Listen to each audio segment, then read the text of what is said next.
Gagan and you're listening to the Voice of Insurance podcast, produced in association with Advantage Go. Release your underwriters to underwrite with Advantage Go's underwriting platform. The older we get, the more we lament the passing of the great personalities in the marketplace. Over an after-work drink, we tend to reminisce about the entrepreneurial characters of old and how we wish there were more of their kind today. I know I do. Well, today's guests are proving that this is a myth caused by old age, because they are some of the most singular insurance people I've had on the programme to date. Craig Kingaby, CEO of Meridian, and Mark Heath, CEO of Acies MGU, both have vast London market and international insurance and reinsurance experience. But what the Meridian business is trying to achieve is something different and a little special. For instance, they're trying to build a London-based diversified specialist insurance group, but one that's almost sitting outside the market. They have big growth plans and are moving fast, but are doing so because the opportunity is in front of them, not because they have to satisfy the ambitions of impatient investors and hit target numbers. They don't have an eye on an exit, but instead on building a generational business, which will stop growing if it ever hits conflicts that might affect its clients. They are largely self-funded and wholly management controlled, and they've even decided to spend a lot of time building their own technology platform. I told you that they're a bit different. They're also ideal interviewees because they can sign off on their own quotes. So what follows is one of the most frank exchanges about how to build a differentiated broking and MGA business that I've ever had. This is a duo that spent decades learning how things should and shouldn't be done and becoming experts in the insurance game. The thing is now, they've decided to play their own game. Craig and Mark are great communicators, and I think they're onto something interesting. So listen on for a very refreshing and challenging chat about what this new game is all about. Mark speaks first. Enjoy the podcast. Craig and Mark, welcome to the Voice of Insurance. Thank you very much, Mark. Yeah, thanks for having us, Mark. Not everybody's going to know you, but I've known both of you for quite a while. But why not, just to some of the listeners who maybe don't know who you are, just briefly introduce yourselves and give us a bit of a potted history of your career today, but don't take too long. Okay, looks like I'll go first. Well, me and Craig have known each other for at least 25 years, so that is one of the driving forces for us getting together. But potted history, 35 years plus, all in insurance, all London market based, but different backgrounds. So Aon or predecessor companies for quite a period of time when Craig and I crossed over. And then more latterly, 10 years at AIG. So I joined as COO for Cat Excess, which is Bermuda-based insurance company. You were doing aviation, weren't you? Exactly. And then after the Cat Excess, which was financial lines and casualty, I then transferred from the US company of AIG to the UK and ran aviation. And then shortly afterwards, ran aviation, including all the specialty lines for the UK. And that included MGA business amongst marine and credit lines and gradual pollution.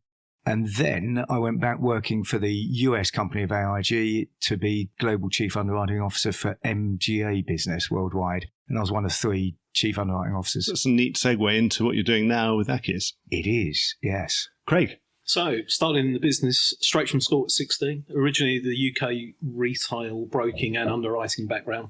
Headed into the world of international reinsurance with PWS in the late 80s through to about 97. Where I joined Aon as it was becoming Aon. So all of the predecessor companies had been acquired, but they were still sort of disparate and separate offices. Oh, I'm very familiar with that period of my life. Yes, I know.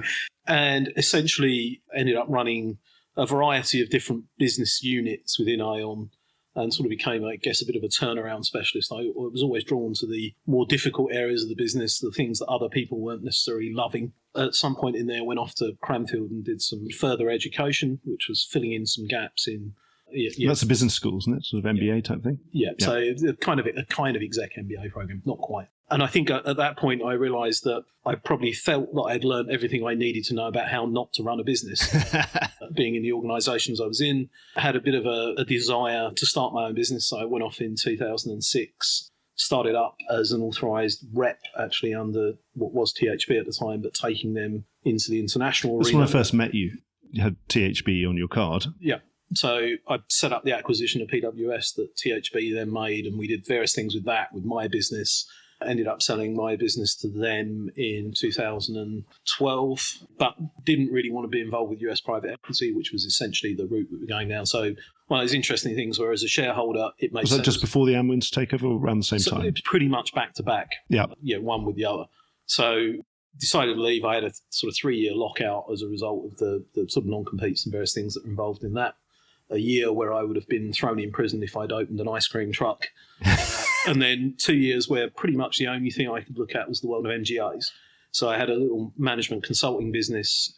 Actually, his biggest client at the time was Miller, who were looking at the world of MGAs and how do you sort of start, from their perspective, a third leg to the stool. So that was 2 years purely spent looking at startups, successes, failures, broker ownership, insurer ownership, independent ownership, systems, tech, people. It was a really interesting sort of period of my life, actually. Came to the end of that. Meridian, some old colleagues of mine had ended up at Meridian. They were asking me, wearing my consulting hat, to sort of give some advice on where the business might go, which I did initially, wearing a consulting hat for a few months. And the long story short of that, I was asked to take over as CEO. So Meridian was always there. I wasn't aware of it. Yeah, so Meridian was established as essentially a marine-only sort of insurance broker in 2001. Became a Lloyd's broker in 2002. So this is actually our 21st birthday. That's fantastic. Is it right to say that it's only become what we're going to be talking about now since you joined? Or because I suppose that I had in my back of my mind that you were the founder of Meridian, but clearly that's not correct at all. But it's wonderful. This market's full of brokers that are well below the radar, and we always think that we're going to run out of ones to take over. But it turns out we're not, are we? Well, and I think, to answer the first part of that question first, I think Tom Hunter-Blair was the original founder here. A huge sort of nod needs to be given to the work that Tom had done pre-sort of 2015. Because one of the things about Meridian, right the way from its original inception, was that this was a business that had a great culture. There were great values in this business, a real client focus. The problem, I guess, or the opportunity, if you like, was that it was a kind of an inch wide and a mile deep at that point in time. And since myself and various others have become involved, I think that specialisation has become wider. So we haven't lost what we had, but we've added a number of things to the business that weren't here. So it's very different, but it's definitely not a case that sort of 2015 was the start of a journey. And what you started in 2015, this transformation from a very specialist, very good marine broker to something that's far more diversified. I mean, did that involve investment? And did that involve getting investors from outside? So it involved investment. So unlike most businesses in London these days, a good example is that Mark and I are personally significantly invested in this business. And I think it's a big issue in terms of successful organisations that are in the sort of boutique space. There are a lot of organisations where, in my opinion, there is very little downside. There's just a loss of upside if things don't work out. When you are personally investing your own and your kids' financial futures in a business, I think that kind of understanding of downside risk as well as upside risk. So it's quite a big percentage of your net worth, would you say? Yeah, it is. It's a significant... Well, there's nothing like focusing the mind. Definitely clarifies a lot of things. And I think that is going back at least 25 years. And when Craig and I were working together, we were saying one of these days we should do business together. But actually not just working at a place, but actually doing business and investing together, because we come from different perspectives, but generally end up at a similar conclusion, but get there different ways. But when you're steeped in a lot of values and you're putting money on the table and you've got more to lose than anyone else outside if they wanted to come in, then you are quite clear on where you want to go and the people you want to work with, actually. So let's finish off with Meridian, where it's got to today now as a broker. What do you want to be known for? Are you still specialists, but now specialists in lots more things? I think specialisation is incredibly important when you're a business like ours, but what are we specialised on? I think, one, we're specialised on being focused on client interests, which is not as usual as you might expect it to be, again, in our opinion, in the market that you currently find. We're also specialists in being problem solvers and being innovators, which, again, are not things that I think are as broadly available in the marketplace as perhaps they were when I first started in the industry in the late 80s. There was a real appreciation of innovative thinking and entrepreneurialism, which I largely think has been sort of bred out of the market as a result of the increasing sort of corporatisation and the perhaps short-term nature of financial results that most people are seeking. So that lack of willingness to invest in medium to long-term projects, which is something that Mark and I have always believed in, and feel that to achieve good things sometimes takes time and patience. The other thing I think actually, Mark, is partnerships. We're not empire building to plant flags and set up offices all over the place, but because we're independent, and maybe we'll come on to that word which gets used a lot, but we're independent, privately owned, management controlled, and that will be the plan going forward as we expand. So the team having the control, looking for partners that are accretive, so that could be geographic as well, which it will be geographic. And you can make a lot of good decisions quickly, a bit like a deal team. So whether that is strategic or whether it is problem solving for a client, and we operate with an underwriting platform as well as a broking platform. So 2 licenses that connect into the holding company, which is populated by a group of bandwidth-wise experienced people. I've got down later to ask you about whether you should be thought of as a London business, and often as, London wholesaler. I'm a journalist. We love having 2-word prefixes for everything, struggling carrier or whatever, but this London wholesaler, it means something to journalists, and it's a shorthand to say, it's not right to say, therefore, London wholesaler Meridian, because you've got global ambitions, is what you just said. Not only have we got global ambitions, we're delivering on some of those ambitions already. So we purchased some licenses based down in Texas about a month ago. We've got boots on the ground in 1 or 2 countries. But to Mark's comment, that isn't about empire building for us. That's because there's a specific need down there. The specific need, and also about the IP that the right people bring to the overall client offering. It's not about expansion for expansion's sake. It's about knowing the right things and the right people in the right places. What about the channels then? You'd say you want to be a global wholesaler, or you're agnostic. Would that be a retail thing in Texas, for example? I'm going to have to get into a little bit of detail there. Well, not specific. It doesn't have to be specific about the Texas thing. No, but exactly. I'm just saying, some people say, well, I'll never be retail here. Yes, it's a very interesting and a good comment, because if we put broking and underwriting for a second separately, because they are separate business models, obviously, on the broking side, some large transactions that come from an overseas territory, we actually handle as a quasi-retailer, because it's risk consulting. So all the things that comes with that, which is involved actuarial reports, talking with the principals generally at a very frequent basis about where their business is going, what the problems are in their territory or with their own risk. So on that sense, the contract at the end of the day might even look like a reinsurance contract, but actually it's been consulting directly with the retail So it's more like the sort of global specialty idea that has been mooted. Yeah, and that's actually where we can operate as a deal team with people around the business that have got the experience and the know-how, regardless of putting labels on what the end solution will be. So that's, if you like, an example within the broking house. On the underwriting side, and we'll like to get into this because we're set up as an MGU, which a lot of people actually gloss over that as to what the hell does MGU mean versus MGA. Well, I've always been slightly... Maybe part of this is just our own interpretation, but essentially, whether it is or isn't, doesn't really matter. An MGU to us is a little bit like the holding company, but it's the entity that's got the FCA permissions to underwrite on behalf of insurer partners, and it has the technology, the systems, the behaviour, the underwriting controls, getting involved in the underwriting strategy through to the guidelines and how things are run, and then setting up separate MGAs within it or underneath it. The MGAs are the sort of separate cells, but the overarching group holding company or the group operating company is the MGU. Absolutely. So some MGAs expand, or a lot of MGAs obviously expand sideways because they've got different products that they can bolt on. But the underwriting side is specifically set up as a business model to have a portfolio of different non-correlating and accretive MGAs doing different specialties. So if you take one of the next MGAs that we're setting up, which is construction,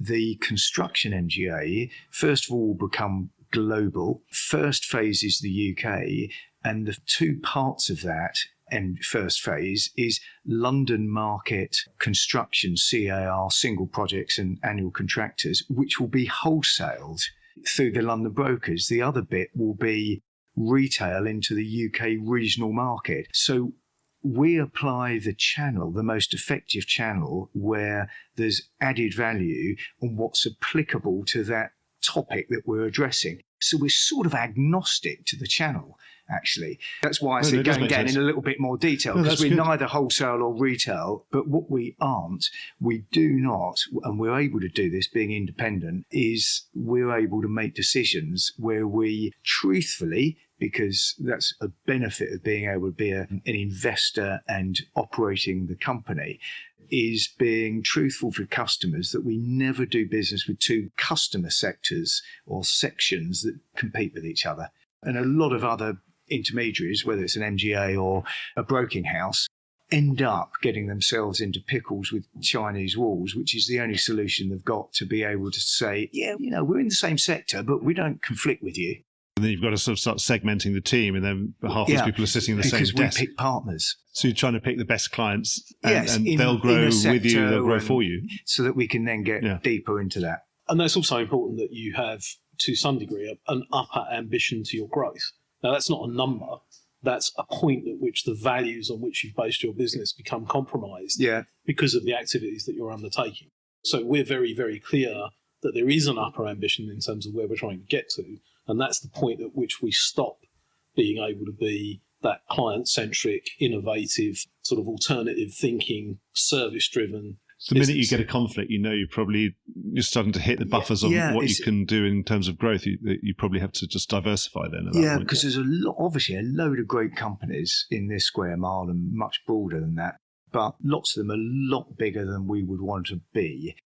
Sorry to interrupt in mid-flow, but this is just a reminder that you could be advertising right here, right now, and getting your message directly into the ear of key decision makers in the insurance industry. And you'll be doing it while they're absolutely in listening mode. The Voice of Insurance has just run through 300,000 downloads. If each of those had had a 60-second ad in them, that would make 83 hours of talking to the industry for a fraction of the cost of alternative media. The podcast is the medium of the future, and so is audio advertising. Contact me on mark@thevoiceofinsurance.com, and I'll do everything I can to get you started. And what we don't want to be is a factory. And we also don't want to have set formulas that this is how that silo, which you can't step out of, has to operate within that formula.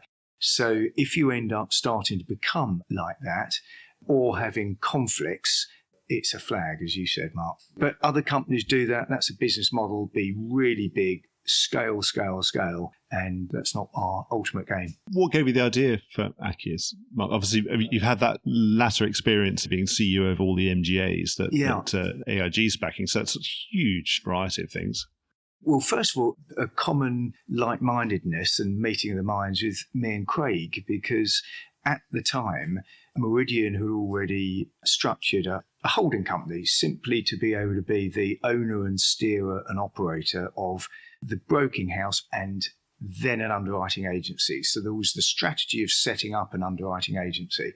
And the pillars really that we agreed on very quickly was an MGU to build a portfolio of MGAs. Let's just say over a handful of years would be 15 MGAs, say no particular magic number, but a decent portfolio that were concentrating on different specialisms, had common themes of technology, data insights, collaborating with third parties that are generally outside the insurance industry, but overlap as a concentric circle. So we would know how to apply their data insights into a risk side, but we wouldn't be able to build probably what they've done.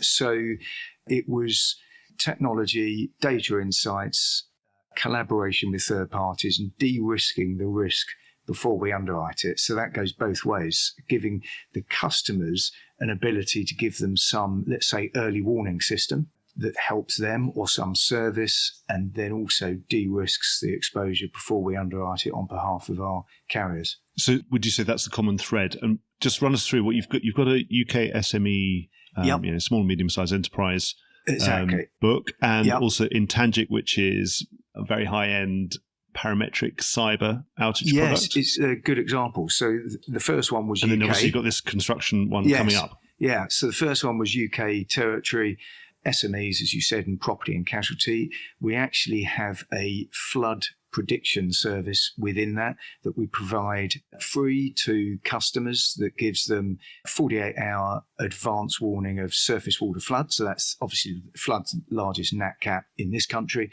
Yeah. So we've started to make some inroads into the topic of flood. And that helps SME customers through the technology we've got to receive alerts directly on their mobiles and on the email. And we send it to the loss adjuster so that surface water flood they can move expensive contents and machinery out of the way. So whilst that is in a traditional goods sector, we've had an edge to that. And then the second one, as you said, Mark, was Intangic, which is a cyber early warning system before the material breach happens. And also cyber risk transfer, which happens to be on a parametric, very clean trigger. And that is UK and US focused, but for large corporate publicly quoted companies. So it's so different. It's very different. And that's deliberately made up that way. So you can see that data's the theme, technology's the theme, and some solutions. Yeah. And then the next one, as we briefly mentioned, is construction. And we've got a handful of others that are in the pipeline. And how are you going to bring data into construction? Well, presumably you can throw in the flood, because obviously they haven't got a roof on yet, have they? So yes, we can. And it's interesting. We're working on a part of construction on the types of construction and some of the areas that the market currently don't like. And it's because they don't have all the insights probably that they don't currently have. So we're working with a couple of external parties to come out with a way of underwriting some construction that's currently, and the property risk is currently seen as high risk, and we think that we can help out there. So sounds like a bit mystical because we're in development stages of that. But you're trying to we're doing it with data. Either cherry pick the ones that are in the bad bucket but are actually quite good. Exactly. Or help mitigate the ones that are seen as bad but actually aren't that bad if you do the mitigation. Yeah, precisely. Where there's a bit of a dislocation, where we think in this particular segment of construction, the market are really just being opportunistic in pushing much higher rates. And if you do a bit of digging, actually, they probably deserve a better treatment. That's a good metaphor, doing a bit of digging in construction. This sounds sorry about that. CAR, by the way, CAR was an abbreviation earlier. I usually try and intervene and get rid of abbreviations. So constructional risk, I'm sure everyone knows that. Yes. Craig, what about M&A in all of this? This is a very organic kind of model that you're pursuing, putting your own money into a business is about as organic as something can be, really, if you haven't even gone to private equity or to the bank manager or whatever to help lever that up a little bit. What about M&A then? So it sounds like you're not the sort of company that would be doing that. You'd be more likely to want to bring people in to add new strands to what you're doing, but at the same time... It's a combination. You won't be buying businesses. No, well, we've already bought some. Yeah. I think we've made 5 very small, very targeted acquisitions. But what do we look for in an acquisition? Which is perhaps the more important question. Firstly, culture. Everything that we do around this business, we're very clear about the kind of business we're building. We're very clear about the kind of people that we want in the business. And actually, I think one of the things of actually being additive to bandwidth when we make an acquisition as opposed to detracting from bandwidth within the existing business, that's kind of quite important to us. So we've tended to find small specialist businesses with people that have significant ambition to go somewhere, but perhaps aren't in the right frame of mind or don't have the developed platform and approach that we have. And the idea is to get behind those people and to help them build out their specialty or whatever it is they're trying to achieve. So M&A is definitely on the list, but we're not... Sounds like more merging in rather than being fully acquired. Well, one of the things we generally are avoiding is the kind of acquisition that sees us parting with a huge amount of cash for people that are going to hit the beach in the south of France next week. A lot of it is about people that have a medium or long-term interest in the future success of the combined business. Now, whether you achieve those with cash or whether it's and share you want them to be exchanges, folding in their equity in with you. Always possible options. And the point is, generally speaking, we're not looking to be the tomorrow exit plan for people. because we've seen so often now that doesn't really work. You want people who in the middle of the journey and they want to keep going, but they want to go a bit faster with a partner. Absolutely. First thing, we want people that get where we are trying to go as a business. And part of that is about longevity and having a plan that lasts beyond the next 5 minutes. A great example would be owners that are looking to retire. Now, yeah, I mean, that's a classic scenario, isn't it? Where they haven't necessarily done the succession planning that they've been putting off, and then finally they realise that they probably should have done. Absolutely. And one of the beauties about being as we are, which is essentially management control now, is that we can be as flexible as we want to be about whether it's making an acquisition or hiring a team or hiring individuals to build out behind them.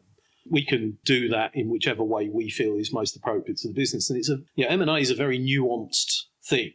And again, I think if you look around the market, one of the reasons that so many of the M&A transactions, again, in my opinion, are not that successful is too much of the vagaries and the detail really aren't understood or not cared about by either the acquiring party or the seller.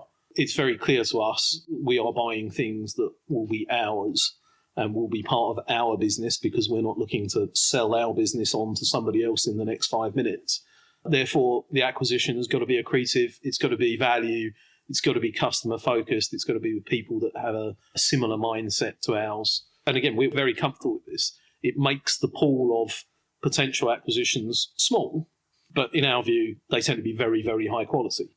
So we take a lot of time getting into something, but they tend to take off pretty quickly, I think, once the deals are done. So it's interesting you mentioning about that long-term ambition of your own business. It was a question I was going to ask you later, but what's that final vision? It doesn't sound like you've got, well, when I hit this number, I'm just going to sell it and buy a yacht.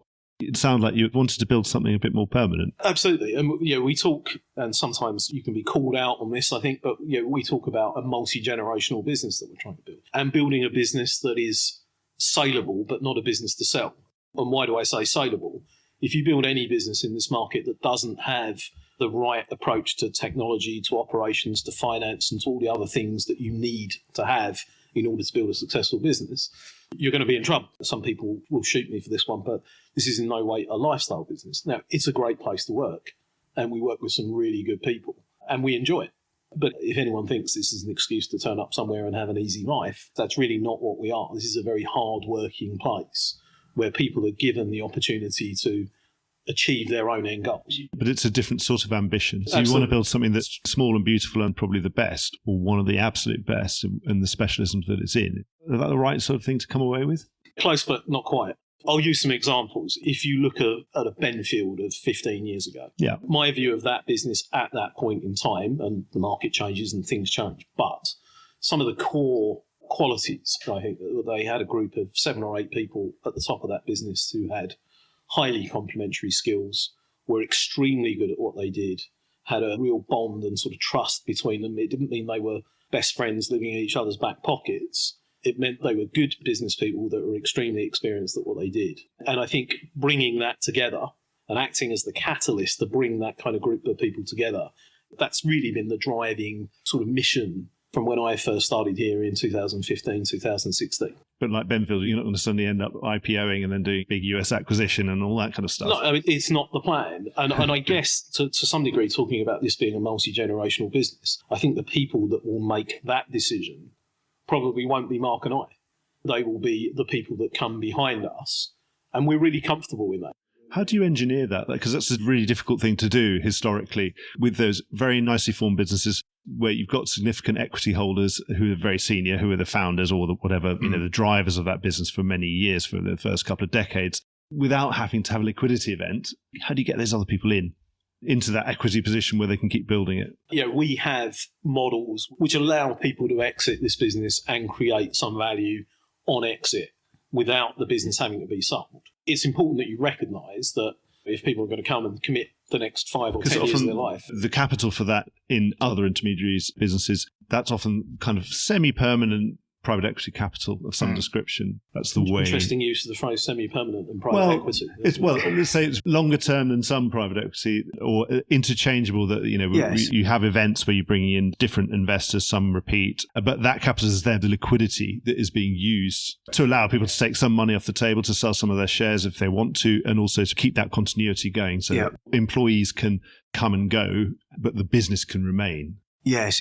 we might be different. And obviously it's something to do with size, and we were talking a little bit earlier about the rebranding of the Lloyd's broker and thinking differently and so forth. So I think the first thing is that right now it's a great time to be who we are actually, and anyone else of our sort of makeup, because interest rates are going up, which hurts everyone personally, obviously, but we're not fueled by a load of debt. In fact, nothing like that. And therefore, we don't have, I'm not suggesting that others have demonstrated this, but it is difficult to keep your principles and your behaviour the same if the agenda has now changed, because the interest rates have really ramped up. Yeah, I had a carrier on the show recently said, well, tell you what, my brokers are going to go and sell that price increase because they need to pay their own mortgage, don't they? They need to pay their own bank manager back because they've borrowed 500 million or whatever. He said, well, that means they're going to sell that client. And it's like, well, it's not necessarily in the client's best interest. No, exactly. I don't want to be that client. So actually for us, it's a very exciting time because we as a business have a sights on 4, 5, 6 years where we want to be, okay? But that's a business plan and the ambition of we're already executing under our own firepower. And obviously we could go quicker if there was some additional firepower behind us, but we wouldn't give up management control, because then you lose all of that fabric and the qualities and the agility that we were talking about. Yes. But the first point, when you were sort of saying, how do you build behind you when you're thinking of multi-generational, is actually, as Craig was saying, when you're viewing mergers or acquisitions, is people at the top of the table who you are talking to, can they be on the board with you? And do they share the excitement of that next 5 years of where we're going? And we have got a big pipeline of different building blocks that have been lined up because we've been working on it for a couple of years. So if you've got an outside investor looking at it, they would see a plethora of things where money can be spent. But actually, we don't want money or too much capital, because we want to make sure we're getting like-minded people that join us, that share the next 5 years together. And we're buying, if you like, partners for extra horsepower. And I suppose you'd be happy going ever so slightly slower if it meant you kept the absolute well, control, kept the quality. Well, the thing is, it depends what game you're playing. We're playing our own game. We're outside of the market, basically, and we're very comfortable doing that. Now, if you look at, I think, a number of the businesses around the market over the last 15 years, they have had to change the game that they're playing because of their capital structure. So, it's a double-edged sword. To me, this is about quality, as it is with running our own business. It's not about quantity of investment as much as it is about quality of investment. So we have currently the only sort of external ownership we have with some family office, family trusts, non-related family trusts, completely benign investors who are investing in us as a management team. And one of the reasons they're investing in us is because we've got our own chips on the table and we're not looking to take those chips off of the table.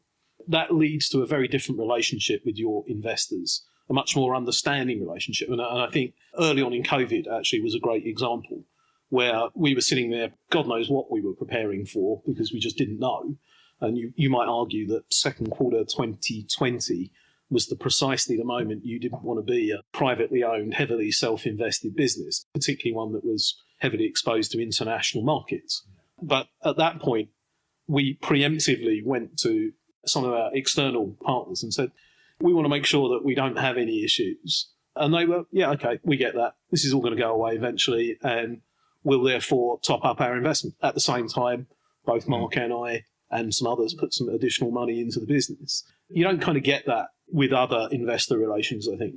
And I think really important to us. Other businesses did very different things. Yeah, so quality of capital is incredibly important. But if you look at the market landscape for the investor community, I think 2 years ago when we were telling this story, as you know, the amount of money that is looking to get into quality businesses in this market is just incredible. There's a huge amount of capital looking for access to the market. But if you look at where the market was 2 years ago, there was this whole, forgive the phraseology, but there's this whole stack it high, sell it cheap. How many things can you buy and how quickly? To which our response was, you know what, we want the right amount of capital. Necessity is the mother of invention. We're great believers in this. Do the right things for the right reasons with the right customers and the right people. And so 90% of everybody at that point was like, yeah, okay, well, we definitely don't want to talk to you. Funnily enough, I was reading a Sunday Times a couple of months ago, which was one of the VCs talking about what they were really interested in investing in. And there had been an article 18 months previously by the same VC. And the profile of their investments, completely different. So we want a robust business with a good and experienced leadership team with a clear vision that's spinning off profit, isn't indebted. And it was kind of like the general market has come from being a long way away from where we are as a business to pretty much the world and his wife looking at the few businesses like ours that remain. Well, investors change their appetites, don't they? They're fully risk on. Why aren't you levered up? Why aren't you doing this? Why aren't you going faster? And then it's like, oh, why are you levered up? I don't want you to be levered up anymore. That's dangerous, blah, blah, blah. Why aren't you more conservative? Why didn't you conserve cash? Even now, Mark, we recently had a conversation with an investor who shall not be named. And we were sort of saying, okay, our plan is around ABC, and that requires X amount of additional capital to accelerate this. They loved it. They loved the story. And their immediate response is, so what do you want to do with 2 times X or 3 times X? And our point was not have any further conversations with you because you're just not getting it. We think you need the right amount of capital. You don't need too much. And actually anyone that is kind of pushing this agenda of ultra accelerated acquisition, that's just not our game. That's not where we want to be. We have a big enough plan. We think it will be a very successful plan, and we think it's unique is an overused term, but it's close to being unique in the market in its current state. And we're happy with it. And those third-party investors mentioned those family offices. I mean, these are sort of investments that are likely to be very long-term. Oh, absolutely. Yeah. I mean, there is no end to those investors. They either have to start getting dividends or take a capital gain at some point, like all investors. But I suppose, they're happy to wait around until you're big enough for that to be quite an easy thing to do. Well, and obviously the great alignment, we invest on the same basis that they invest. So if it's a dividend play, then it was something that will benefit all shareholders at the same moment. So I think they, as investors, rely very heavily on the fact that we're not completely stupid. We're not looking to give our money away for the sake of it. We're looking for a return as well. You have to run this business commercially. Well, thanks a lot. You've been really, really frank on that. In fact, you were talking about different pillars on the stool. Obviously, you've got 2 different pillars here represented. And obviously, Craig, I think you're on the board of both. So what would be the relationship between Meridian, the broker, and Acies, the MGA? Often you see, that broker is quite a big producer to the MGA. What's your philosophy on that? So how would you like me to scare the pants off of most other intermediary groups in the market that own both an MGA business and a broking business? Our original philosophy, and this comes back to the management consulting piece of work that I did 2014 to 16, is that our broker doesn't do business with our MGA. Now, it's not an absolutely incontrovertible rule, and obviously in terms of securing capacity for our MGA, we would like to think that that's a service that we would be, as our broker, would be more than capable of providing. But I think this idea of kind of extra clips of the ticket, or whatever the current phraseology is not something that we think is right. We were running 2 separate and distinct businesses. We have a broking business, which is essentially a consultancy advisory business that gets paid through an execution. We're trying to build a group of business people acting within our broking unit. And then we have an underwriting business, which is all about alternative tech, alternative distribution, alternative product. These 2 things can happily sit alongside each other without conflicting with each other. Yeah, because there's nothing necessarily wrong, particularly if Mark cooks up this fantastic product that everyone's got to have, that some of your clients on the broking side must have, then surely you wouldn't say, well, I'm not doing it. We wouldn't disadvantage a client, but the point is, more often than not in the current market, I would suggest... you're not particularly interested in producing business to your own MGA. No. Yeah. Just, if it happens, it happens, but it will be because it's got superior product, superior service, and superior everything else. There's a hell of a lot of nuance in that statement, yes, and you course. can cover a multitude of sins with that statement. So I think we're comfortable being very clear that our basic proposition is our broking clients don't do business with our MGA, because actually, if they want to access that MGA directly, they don't need us. It's a simple, old-fashioned, straightforward model in a way, because obviously contractually, every MGA acts and underwrites on behalf of the insurer partners, insurance companies, lawyer syndicates, etc. And the broking license contractually operates to do the best job for its customer. Okay, so day one, the very first You're immediately conflicted, aren't you? Yeah, so day one, the very first thing that Craig and I said is let's have a separately regulated, FCA regulated underwriting agency, separately regulated to the Lloyd's broker, that reports into a holding company. The founder, Tom Hunter-Blair, Craig and I sit on the holding company board. We all know how to handle conflicts of interest, and it's not a broker-owned MGU. It's not an MGA. It's not a broker-owned MGU. So it starts in that whole premise of knowing who you are working for. We act on the underwriting side as if we're a branch office of the insurer. Absolutely. And you're not just like thinking that. about distribution sometimes. Yeah, so that's where we always come from. So if someone's asking us all sorts of different questions about it, that's where we start. But actually, if there's a way that is a benefit of solving a problem and it's accretive to the customer as well as the insurance provider, then we'll be able to do it because we operate with 2 licenses. But it's very fundamentally a non-broker owned underwriting agency. But the subsidiary part of the question you asked was about where does it come together? And I think Mark already mentioned this whole idea of sort of shared IP and deal teams. So at let's call it a holding company level, we're able to look at problems. And fundamentally, the relationship between both sides of the house is they are aimed at being problem-solving businesses. So when you get a problem, particularly in a broking portfolio, so it may be an MGA customer of the broker, we will often get half a dozen people that span both sides of the business sitting in a room saying, okay, so how do you solve a problem like this? And that gives you the ability of looking at it both with a kind of pure underwriting mindset and a sort of advisory mindset and coming up with the right solution. I think one of the things that we look to do, particularly within the broking business, not great with this whole terminology about challenger brands and disruption, but actually if you look at the value chain within a lot of large program businesses, and actually the US is a great example of this, where you have perfect example. An MGA owner that deals directly with a hybrid fronting carrier. I'd love someone to explain what the word hybrids and fronting mean that are different from any other form of carrier, but you have that. So there's no broker involvement. Then you'll have a reinsurance broker. I've seen reinsurance MGAs, retro brokers and reinsurers in a chain where virtually nobody understands the language that the other people are talking. And so I think we look at lots of things like that. So you have to ask yourself some fairly fundamental questions. Who's the client? When you're looking at all this, who's the client? Because everyone is claiming we're doing this because actually it's about having some sanctity over who the client is. So the reinsurance broker's client is the fronting carrier. But then you'll have tripartite contracts between the MGA, the carrier, and the reinsurer.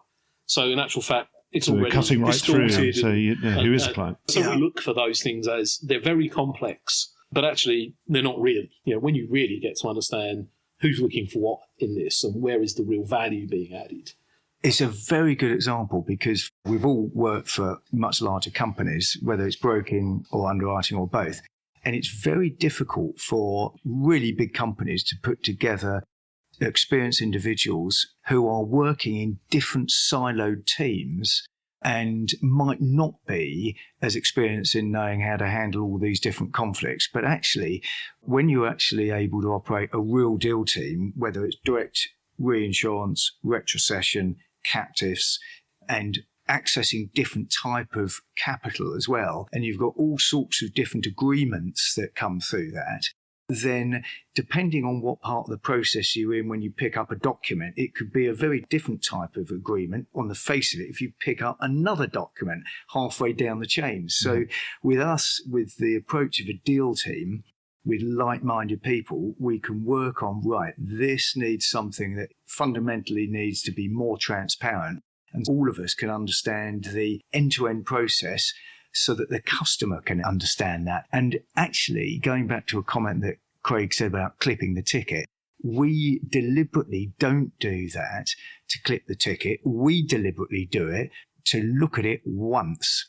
And a lot of the time, the customers are realizing how many tickets are being clipped. And every time that happens, it's not just a matter of money, is that there's another little link where the information and knowledge gets lost. Yes. And potentially gets misunderstood. So you've got to have this whole alignment. They're all potentially E&Os, aren't they? Yeah, and they are the problem-solving ones that we get involved in. What about looking forward? In your plans, you've got the two main pillars. What's the ideal balance? Or I presume, obviously, reality will just get in the way, and some will grow faster than others. What would you ideally like to be as a balance of revenue? We've been working to a very deliberate plan, and the reason, apart from you haven't asked us, the reason we haven't. What sort of size are you now? Actually, by the way, I should have said that was right at the beginning. I managed to miss that out. What sort of size are you in terms of GWP intermediated?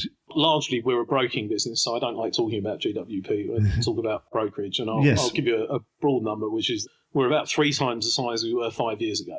Okay. At the same time as getting to that point, we've improved our technology, massively changed the culture of the business, put in place, I think, a very credible vision about where we're trying to increase the number and quality of the leadership team at the top of the organisation, which are all things that I'm a lot more proud of than the growth, because the growth could have actually been a lot greater if we'd compromised on some of those other things. Again, the reason we didn't compromise and didn't have to compromise is because we sit outside of the market. We can be as big or as small as, within reason, as we want to be. Now, but the other point is there's no point being and it's kind of more important in terms of where we are and where we're going, I think. There's no point being the best thing in the market that nobody's ever heard of. Yeah. So the opportunity to now So I just have to trust you that there is scale there, but you just don't really want to talk about it right now.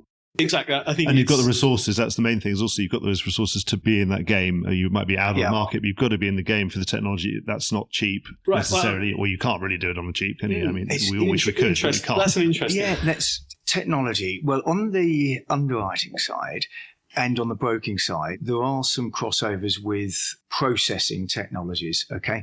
But actually, we are not developers ourselves and program managers, but what we do know pretty well is how the functionality should be of a technology, and also how to apply the technology to what we need it to do.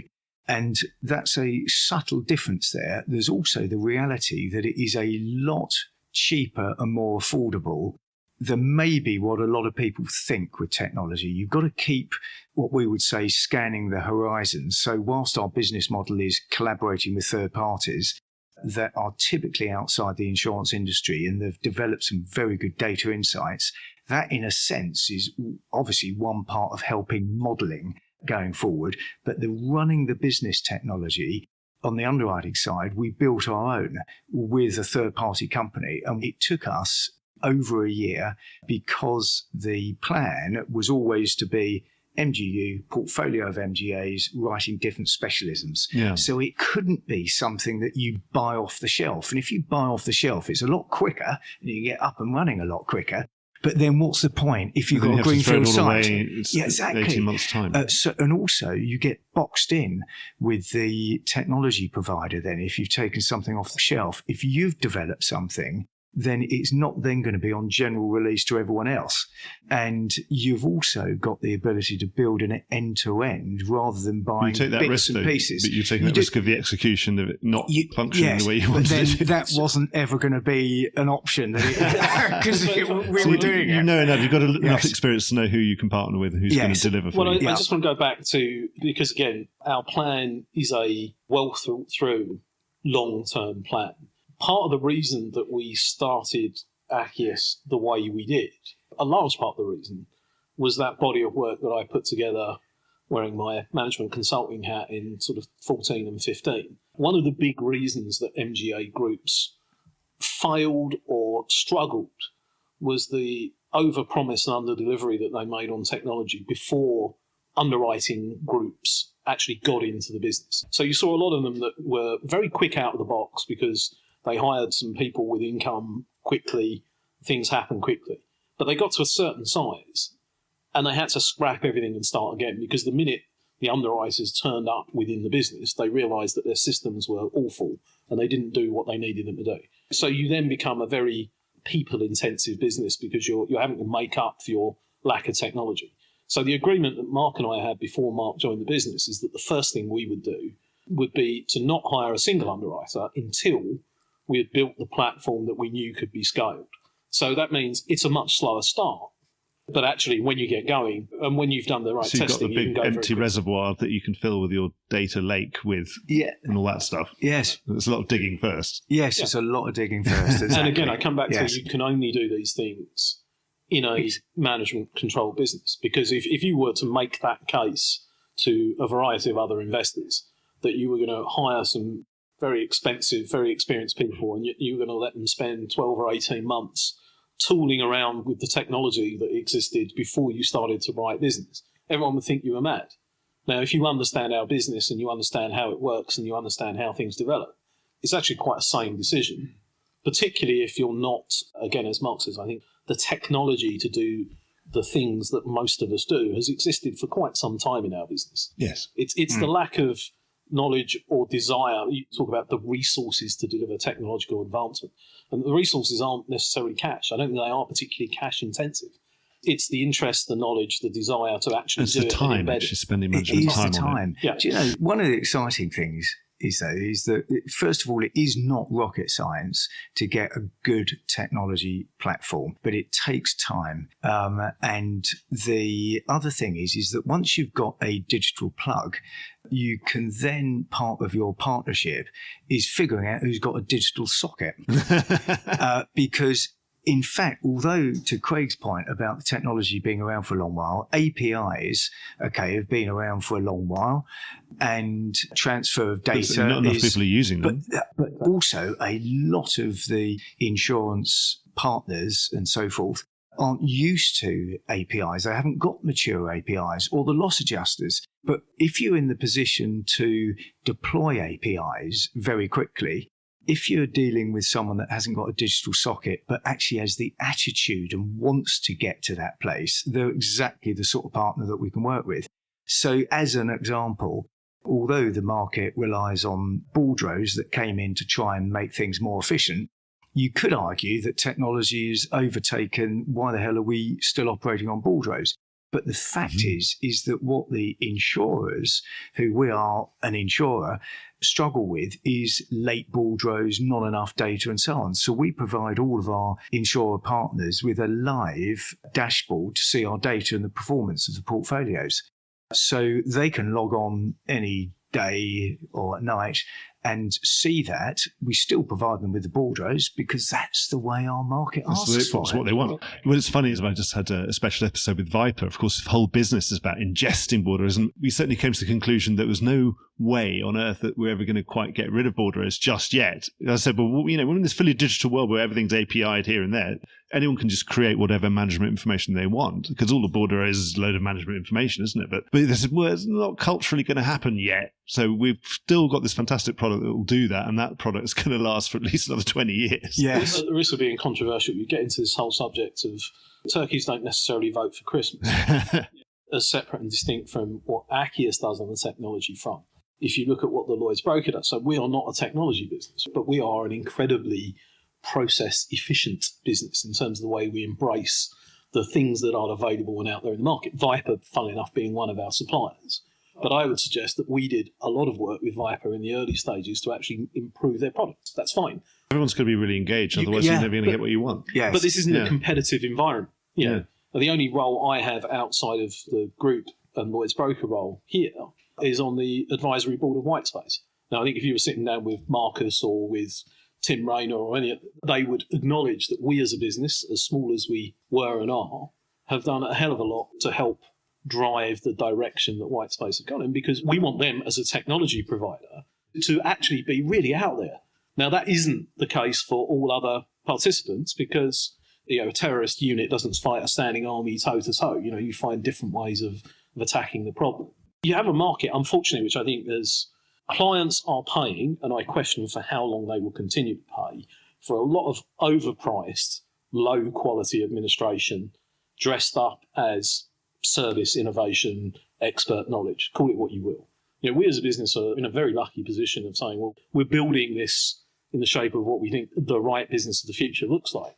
We don't want any of that. We want people that have got really open minds that will look to develop personally, because they recognise that in the future the roles they're currently doing are not going to exist. They need to be looking at the next thing. You have to create a really trusting, nurturing culture to have people in the business sort of saying, okay, I'll look at the next thing. I'll take the next thing on. I'll drive for the next thing. You've got to have the confidence to know that you're never going to put yourself out of a job. You're just going to create more work for yourself because you're going to be able to do more. And one of the things about us is, as a point of difference, Yori Sorry to the listeners that Yori hasn't been introduced, but Yori is our head of operations and strategic delivery. Sitting quietly in the corner, Sitting quietly in the corner, making sure we don't say anything wrong. But when Yori joined after a 36-year career in the British Army and having achieved all sorts of things that lots of other people could only dream of, we didn't quite know why he was coming on board. We didn't quite know what we were going to do. And the first conversation we had was about leadership development and sort of talking about some of the things that both Mark and I have been exposed to, be it business schools or personal coaching or whatever it might be. And long story short, we introduced a leadership course which had 20 hours of personal development delivered by Yori to everyone in the company, T-boy to champ, encompassing things like toxic leadership and constructive challenge and all the things that you need to do in order to move forward as an organisation. Technology is divorced in the way it's spoken about from leadership and divorced from people, but these are all smaller parts of a larger subject. I think Yori's going to be waving at us because we're probably going over time. So I'm going to ask you one last question. Obviously, we're always trying to get the best possible talent. And obviously, you've built a platform that you hope is going to attract that great talent. So when you meet that talent and you've got people you've had your eye on for years, other sort of people you've known for a long time, a bit like the way you've known each other, and when you finally kind of pitch the idea to each other to do what you're doing now, what do you pitch to those people? What are you selling to them? What do you want them to buy into? And you say, come and join us. Because obviously, there are other potential employers out there, or they're probably their current employer. So let's condense the whole of the last hour and 20 minutes into a good way of doing it, 30-second soundbite. No, I think, firstly, we're looking for partners, right? We're looking for people that perhaps don't feel they've yet achieved their full potential and are looking for an environment in which they can be entrepreneurs, they can develop themselves, they can look after their customers the way that they want to look after their customers. So firstly, we're not fighting the same fight that other people are fighting. Mark and I had a dinner with a well-known CEO of a large broking organisation last year. I'm sure a very intelligent guy, but hugely incentivised by private equity and personal earnouts for certain things to happen and all that sort of stuff. And this person was bitching and moaning about the cost of hiring talent because they all wanted to be paid. And we were kind of going, we don't have that problem, right? We just don't have that issue because the people that come here want to come here. Everyone's got mortgages and bills to pay and families to look after, and absolutely a business has to be able to meet those criteria. But you have to have a purpose beyond money to be here. And I think that's really important. And that's what we pitch. If you've got an interest which stretches beyond money, that is about building something which is unique and special and something you can be proud of, then this is an organisation to join and be the best you that you can be. I'd say as well that it's like being like-minded to join a family business which has now come out and we're growing, lines of business, underwriting entities and creating value over a period of time. So what we're not waving a checkbook that everyone knows that you're waving a big checkbook, which is when Craig referred to this chief exec who's a good guy running a large operation. Unfortunately, every time he gets out his checkbook, people know that they're paying a huge premium. And we're actually appealing to people that, whether it's because of COVID has changed people's reflections on the type of company they want to work for, the decision making that they're actually going to be able to make without any politics, the deal teaming attitude applied to the business with experienced people that you can make a difference. It's really that owner-operator feeling that this is a company that is growing with a determination without being pushed. So as you said a bit earlier, if we have to go a bit slower, we'll go a bit slower, but we actually would prefer to go pretty quickly. So that's where we are. So from a company that was born 21 years ago, we are now rapidly increasing our pace. Like a snowball, do you think you're getting that momentum now? You can really get it rolling downhill? If you look at Jan 23 to July 23, you can be the judge of that. Launched the world's first cyber parametric MGA, in the process of launching a construction MGA, signed a share purchase agreement which will see us acquiring 4 or 5 more underwriting agencies, bought a platform in the US, hired a head of global cargo, a head of global construction, and a head of financial lines. So, yeah, I think we're on a groove at the moment. Yes. We'll watch this space and then we'll have you back on the show at some point in the future. Thank you very much, Mark. Thanks for having us. Thanks so much. Well, I hope you enjoyed today's episode. If you did, Don't forget to subscribe or leave a like or a review or recommendation on whatever podcast platform you used to access this programme. These really help get the word out. Before we go, just a quick reminder that advertising slots are available here and in other places in the Voice of Insurance podcasts. Podcasting is the fastest growing medium and attracts a high quality audience of key decision makers. It's also an intimate medium where you, the listener, are right in the room with me and the interview subjects. Needless to say, that means it's a great way of getting your message out directly to an audience because you know you've got their full attention. It's also very cost effective. So get in touch with Mark at thevoiceofinsurance.com to find out how you could be speaking directly to the industry. The Voice of Insurance is produced in association with Advantage Go. Release your underwriters to underwrite with Advantage Go's underwriting platform. Voice of Insurance is produced by me, Mark Gagan. Music was written by Anna Gagan and produced by Carlos Gagan. Check out more podcasts and written comment pieces at www.thevoiceofinsurance.com.